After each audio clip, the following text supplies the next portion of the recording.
Prezados alunos, vou fazer agora, então, um exemplo com o cálculo dos pontos de função não ajustados e depois como fazer a aplicação do valor de ajuste. E aí eu usei aqui um sistema mais simples para não ficar tão demorado como foi o exemplo anterior. Então, a gente tem aqui um sistema de uma academia de ginástica, bem simples, tem apenas uma única tabela no banco de dados, que é a tabela alunos, que tem 10 campos, que seriam os nossos 10 tipos de elementos de dados, os TEDs, e tem interação com coordenador e secretária, com a secretária recebendo os dados dos alunos, o coordenador recebendo o relatório gerencial. Então, vou fazer aqui passo a passo para a gente poder aplicar a contagem dos pontos de função não ajustados e depois como fazer o chamado ajuste. Tipo de contagem, então, vou colocar aqui que é uma nova aplicação. Fronteira da aplicação aqui é o próprio sistema da academia, né, porque ele não tem interação com nenhum outro sistema, nenhum outro software. Quantos arquivos lógicos internos e quantos arquivos de interface externa nós temos? Nesse exemplo, nós temos apenas um arquivo lógico interno, que é a tabela alunos. Qual é o número de TEDs, tipos de elementos de dados, que são os campos, e tipos de elementos de registros de cada um dos nossos arquivos lógicos internos e arquivos de interface externa. Só temos o arquivo lógico interno alunos, tem 10 campos, então são 10 TEDs, e eu não tenho nenhum tipo de especificação de categorias de alunos, então é apenas um tipo de elemento de registros, um ter.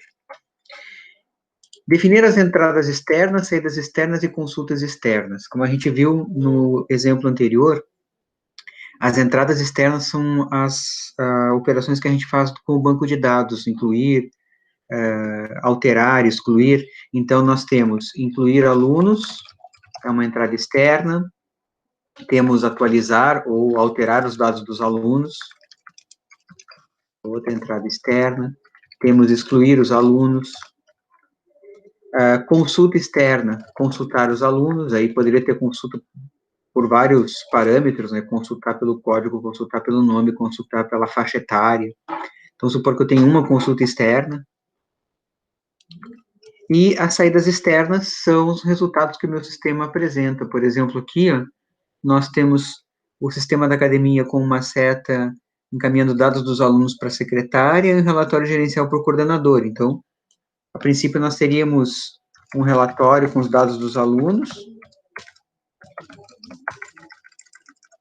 Vou botar de relatório de alunos. E um relatório gerencial, como diz ali no nosso desenho, que é uma arquitetura abstrata do sistema, né? Para cada uma dessas operações que nós aqui identificamos, entradas externas, consultas externas e saídas externas, no próximo passo, eu vou copiar aqui, nós temos que definir o número de TEDs de cada um e o número de arquivos referenciados. De arquivos referenciados, como nós só temos uma única tabela no banco de dados, todos os nossos aqui vão ser um único tar. O número de TEDs depende, por exemplo, incluir alunos. Nós vimos aqui, ó, que a tabela alunos tem 10 campos. Se eu for incluir um aluno, então eu vou ter que informar 10 campos. Então, são 10 TEDs. 10 TEDs, um único arquivo. Se eu for alterar os dados dos alunos, eu posso alterar os 10 campos. Então, novamente, são 10 TEDs. Um único arquivo referenciado. Para excluir o aluno, eu só preciso informar a chave. Número de matrícula, código do aluno, CPF, não sei qual é a chave que a gente vai usar, né? Então seria apenas um TED. Para consultar dados de um aluno também, eu informo apenas um campo, um único TED. O relatório de alunos e o relatório gerencial, se eu quiser usar todos os dados dos alunos no relatório de alunos, então ele teria 10 TEDs, um único arquivo referenciado, e o relatório gerencial depende do que é esse relatório gerencial, né? Você quer mostrar os alunos matriculados por modalidade, porque aqui não está especificado, né? Então, não necessariamente eu tenho que imprimir todos os 10 campos. Vamos supor que o meu relatório gerencial é uma coisa mais resumida, eu vou imprimir só a metade, 5 campos, e é um único arquivo também, um único tar. Agora, a gente vai colocar isso aqui dentro dos itens que nós temos e contar por complexidade, se é baixa, se é média ou se é alta. Então, arquivo lógico interno, a gente pode copiar aqui, nós só temos um, né?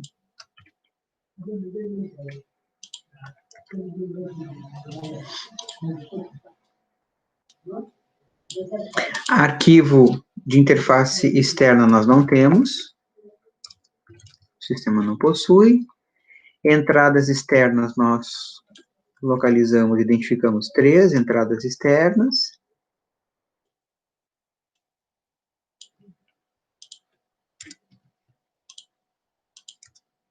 Eu copiei lá aquelas que nós já tínhamos colocado. A inclusão, a alteração e a exclusão. Saída externa nós identificamos 2, relatório de alunos e relatório gerencial.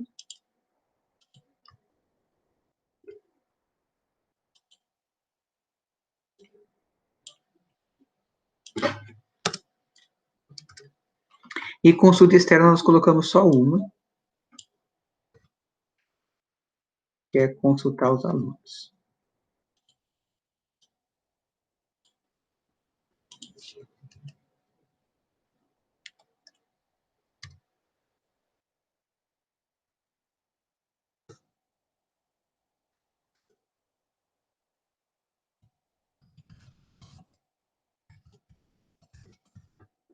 Eu estou corrigindo aqui um errinho que tinha aqui no exercício seguinte, deve estar com algum problema de formatação aqui. Então, agora nós vamos olhar as tabelas. Um arquivo lógico interno com 10 TEDs e 1 ter. Quantos pontos ele representa? Então, eu vou lá para baixo, né? Eu deixei a tabela aqui mais para baixo. Então, arquivo lógico interno, tem um arquivo, 10 TEDs, baixa complexidade. E eu já posso consultar quanto que vale um arquivo lógico interno de baixa complexidade na última tabela. Um arquivo lógico interno de baixa complexidade conta 7 pontos de função. Então, aqui nós temos contribuição 1, arquivo de baixa complexidade, contribui com 7 pontos. Tá?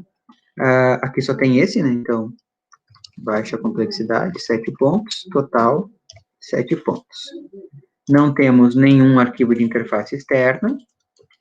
Entrada externa, 10 TEDs e 1 TAR. Vamos olhar lá, então, quanto que vale a entrada externa. Entrada externa, EE, um único arquivo referenciado, até 15 campos é tudo baixo, ó, de 1 a 4 é baixa, de 5 a 15 é baixa. Então, as nossas entradas externas são baixas, complexidade baixa. Entrada externa, complexidade baixa, conta 3 pontos aqui pela tabela. Então, vamos colocar lá. Ó. Baixa, vale 3 pontos. Essa aqui também é baixa, vale 3 pontos. E a exclusão também é baixa, vale 3 pontos. Não temos nenhuma média nem complexa. Então, temos 3 baixas. 3 vezes 3, 9. O total é 9, né? Não tem média nem alta, né? Saídas externas, com 10 TEDs, com 5 TEDs e um único arquivo referenciado. Vamos olhar a tabela de saída externa. Saída externa, um único arquivo referenciado. Se for até 19 TEDs, ó, é baixa complexidade. Então, as nossas duas saídas externas são de baixa complexidade. Até porque esse sistema é bem mais simples do que o que eu usei naquele exemplo do exercício 6, que foi o anterior, da videoaula anterior. Então, nós temos saída externa, baixa complexidade, vamos olhar aqui na tabela. Saída externa, baixa complexidade, 4 pontos de função. Então, baixa complexidade, 4 pontos. Baixa complexidade também, 4 pontos. Tá? Então, nós temos 2 de complexidade baixa, vezes 4 pontos, 8 pontos, né? 8 pontos no total, porque nós não temos nem média nem alta. Consulta externa com 1 TED e 1 TAR. Vamos olhar a tabela de consulta externa. Um único TAR, um único TED, é baixa. E vamos olhar quanto que conta. Consulta externa, complexidade baixa, conta 3 pontos. Então, baixa conta 3 pontos, nós só temos uma baixa. Não tem média nem alta, 3 pontos. Aí vamos somar tudo, né? 9, com 7, 16, com 8, 24, com 3, 27. Ficou bem menor que o anterior, né? O anterior nós tínhamos chegado em 90 pontos de função e nem tínhamos colocado todo o detalhamento. Esse sistema aqui é bem mais simples, né? Então, nós temos aqui, ó, pelos nossos cálculos, que esse sistema da academia tem 27 pontos de função não ajustados. Agora a gente vai fazer a próxima etapa, que é calcular o fator de ajuste. E aí existe um conjunto de 14 características e algumas justificativas. E a gente vai definir para cada uma dessas características o nível de influência. Esse nível de influência, vou colocar aqui para vocês depois registrarem, ele vai de 0 até 5. 0 é nenhuma influência.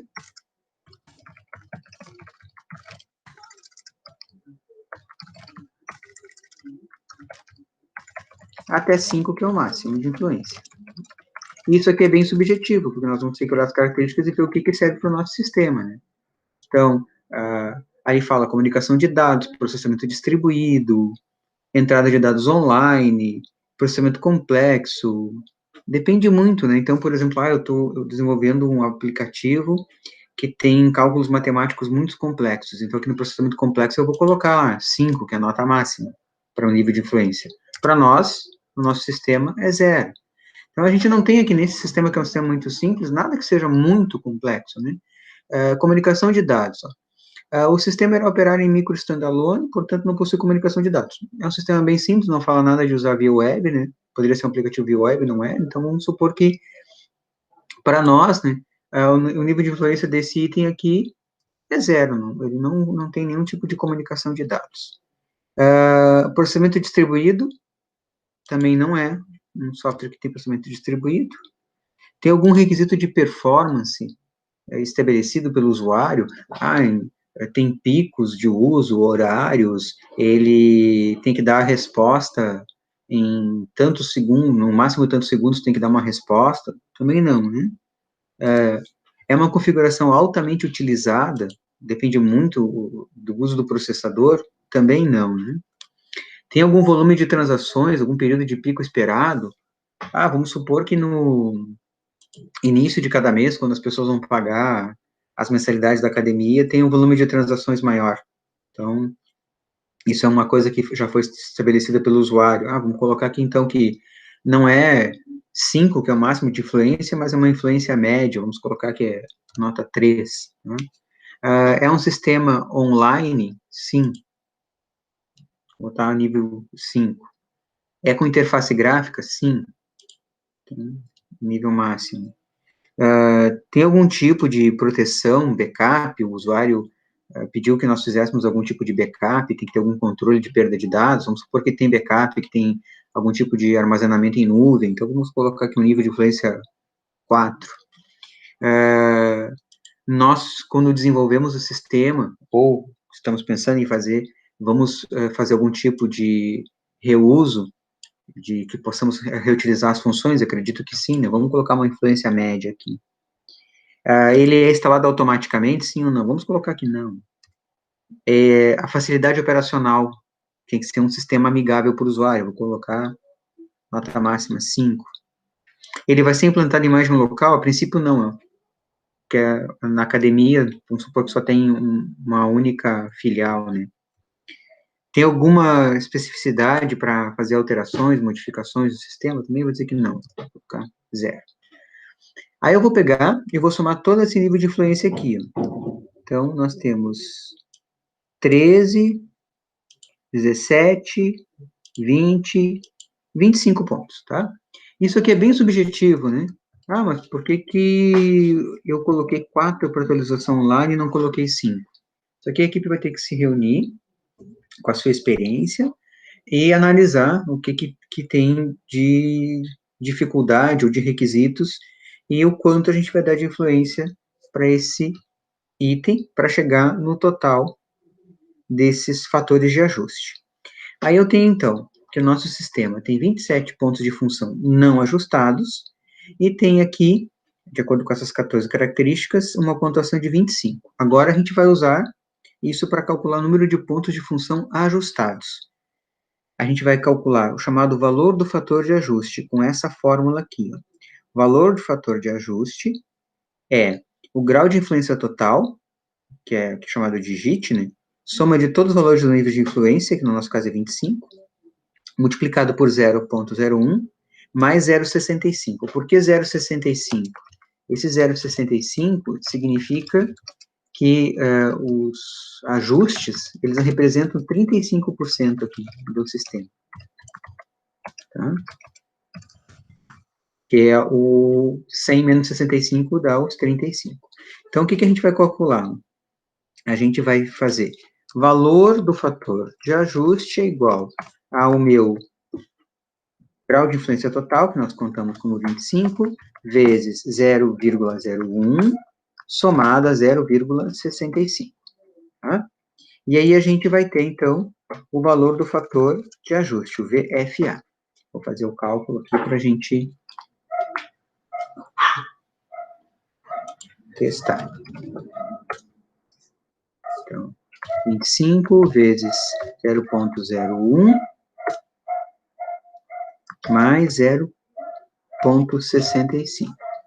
Eu cheguei no meu exemplo aqui no valor 0,9. Agora que eu calculei o valor do fator de ajuste, que no nosso caso aqui deu 0,9, os pontos vão ser ajustados. De que forma? Multiplicando, né, o número de pontos de função não ajustados pelo valor do fator de ajuste. Então, os pontos de função ajustados é igual número de pontos de função não ajustados, que nós tínhamos calculado 27, vezes o valor do fator de ajuste, que é 0,9.